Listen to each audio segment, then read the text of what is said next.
What's up? Welcome back to my channel where an American gives you an informed opinion on European football, more specifically the Premier League. And today we have an Arsenal versus Tottenham North London derby, combined 11, completely unbiased. Forget about the fact that I'm wearing a Tottenham jersey. This is going to be a completely unbiased combined 11. In goal, we are going to start with Vicario. Arsenal doesn't even know who their number one is. They're flip-flopping between Ramsdale and Raya. It looks like it's going to be Raya. Turner would have been the best option of the three, but they sold him. But it is Vicario. He is one of the most under-the-radar, best signings of the entire Premier League window this summer. He has been a stalwart for Tottenham, making save after save, and coming in and replacing club legend, captain, and World Cup winner Lloris without missing a beat has been huge for Tottenham. At left back is Destiny Udogie. Udogie has the potential to be one of the best left backs in the entire world over the next 10 years. He's young, creative, fast, powerful. He really has it all, and Zinchenko doesn't even get in with a shout. I actually rate Zinchenko as a pretty quality, solid player, but Udogie for me is the best left back in the entire Premier League right now. And in a Premier League combined 11 between Arsenal and Tottenham, if you have the best left back in the entire league, he's going into the team, easy done. At left center back, I said I was going to be unbiased, and as much as I want to put Van de Ven in the starting 11 because he has been so quality and one of the best signings of the summer as well, I'm going to give it to William Saliba. I don't think Saliba is having as good of a season as he had in years past, and I haven't heard much from him. And when I watch Arsenal, he doesn't do much. Before a center back, not hearing much and maybe not doing much on the pitch is probably a good thing.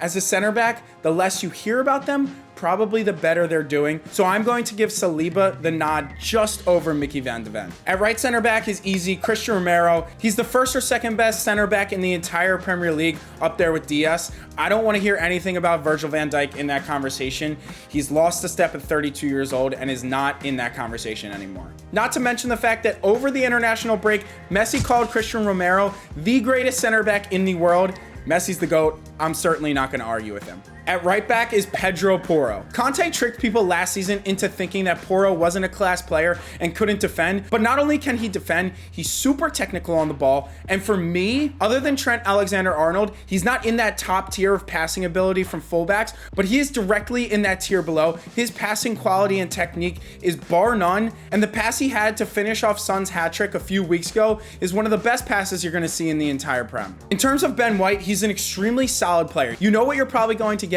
week in, week out, and that's fantastic, and I think he's quality. But in the North London derby, sometimes it takes just that one moment of brilliance, and I think Porro can provide that a little bit more than Ben White can, so he goes in at right back. Moving into the midfield, where it gets pretty easy for me, Rice and Basuma sitting in at the 10-8 pivot, whatever you want to call it. They are two of the three best DMs in the entire Prem, up there with Rodri, and those two, other than City, get in any single team in the Premier League. It's not a conversation. Basuma, Rice, slot in easy in that pivot.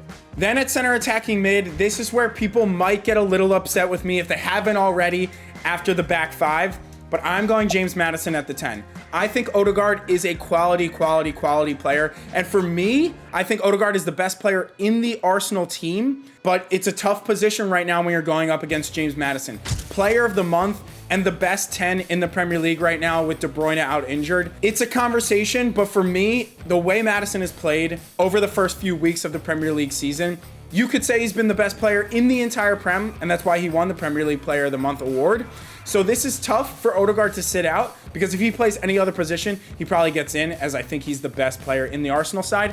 But it's James Maddison 10 times out of 10. He gets into almost any team in the entire world at the 10 position right now. Moving to the front three, starting at the left wing position. Martinelli, luckily for him, is out injured because I would have gone on a slander. I would have gotten into him. If you watch my Man United Arsenal combined 11, I told you I think Martinelli is one of the most overrated left wingers, if not all forwards in the entire Premier League. So it looks like he's going to be out injured, so he's not considered. So it's between Trossard, who has actually been brilliant, but I'm going to put Brennan Johnson at left wing.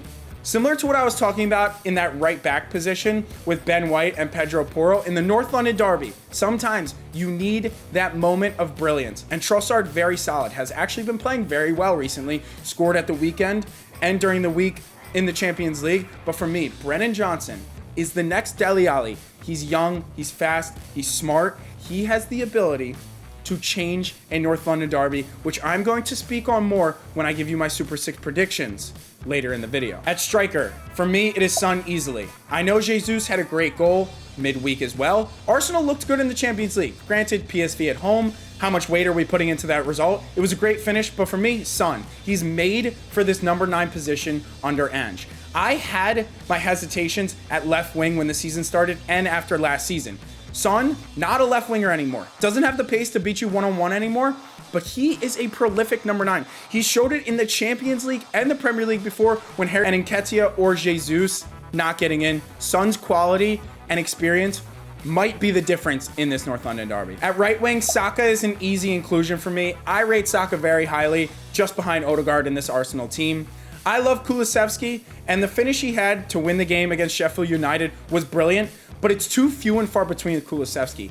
He's very smart, he has good technical ability, good left foot, but his final product and pace, not good enough for me. Gets in good areas, but final product, not good enough for me. You see Saka, he does it Prem, Champions League. He has the pace, he has the creativity, and he has the final product. Saka at right wing. Now, that is 3 Arsenal players and 8 Tottenham players, but that is completely unbiased for me. I don't think you can say that's biased based off of the performances that Arsenal have been putting in the Premier League versus what Tottenham have been doing in the Prem. Arsenal have been squeaking results with lucky pens, late winners.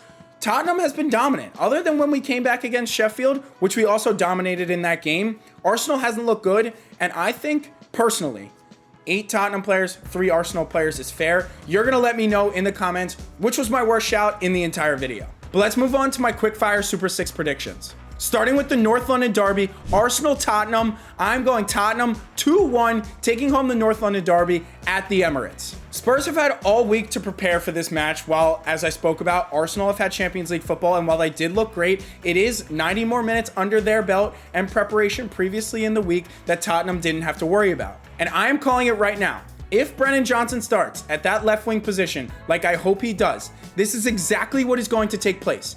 Son is going to score first. Odegaard is going to respond, and it is going to be 1-1 going into half. Then into the second half, in the 73rd minute, Maddison is going to pick the ball up deep in the midfield.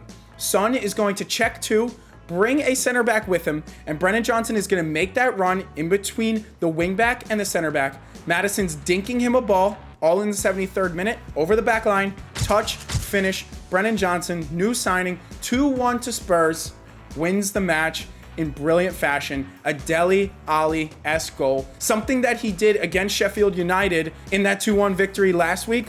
It was called offside, but he's going to do something very similar and win the match for Tottenham. Moving on, City versus Forest. City will be too much. Forest has looked good this season, but it's going to be a 3-1 City. Too much talent. With how Doku has fit into this side, it's almost unfair that they added him. Vardiol has been great. 3-1 City. Palace versus Fulham. Fulham do their best to stay compact and defend, but eventually Eze, Edouard going to be too much. Palace 2-0. Brentford versus Everton. This is going to be a statement match for Brentford. And on the other side, Everton is going to have to consider how to stay up. It's 3-0 Brentford. Everton are going to be in a relegation battle all season. Burnley versus United. Burnley get their first victory of the Premier League season. Vincent Kompany, as a City player, wants to beat United. United coming off their Champions League loss to Bayern in Germany. They travel back. Burnley will be up for it. United will be a little sluggish from midweek. Give me 2-1 Burnley. They win on a late counterattack goal. Come on, Burnley. Finally, Sheffield United versus Newcastle. Newcastle squeaked out a very gritty draw against AC Milan in their return to the Champions League, and I think they're going to take this as a positive. They didn't deserve that point, and they're going to look to build on that result in the Champions League and bring home a 2-0 victory. Make sure you like this video if you've enjoyed, and please subscribe so I can continue making videos for you all. EAFC content coming ASAP. Until next time, I love you all. Peace.